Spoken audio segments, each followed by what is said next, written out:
That's something I could spend at least 2 days on. So it's I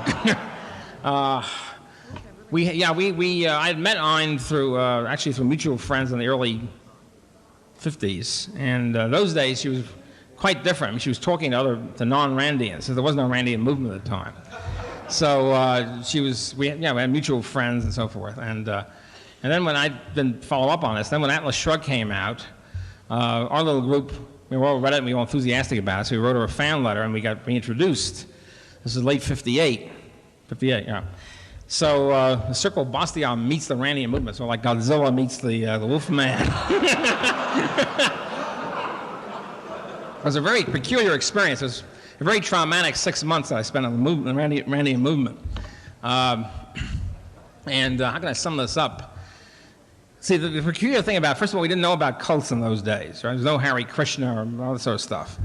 But the thing is, it was the total disjunction between the external and the internal, the exoteric and esoteric creed. In other words, in religious cults, there's an exoteric creed, which is the creed for the public, the printed writings, which draws people into the movement. There's the esoteric stuff. That's the stuff you get when you have 33rd degree, whatever, right?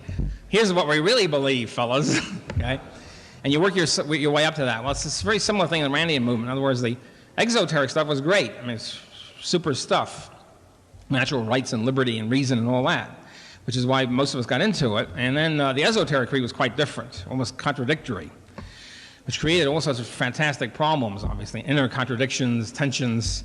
The esoteric creed being essentially Ayn Rand was right on everything, every conceivable topic. So since she changed her mind a lot on concrete issues, like is Mike Wallace a good guy or a bad guy? Right? In other words, the line was handed down. Mike Wallace, great, student of objectivism. 6 weeks later, Mike Wallace is a leper. Okay, so if you weren't clued in, you could get kicked out very easily. So there's that sort of atmosphere, and it's the atmosphere which unfortunately lost, of course, a lot of good people because either you stay in and get robotized or you leave.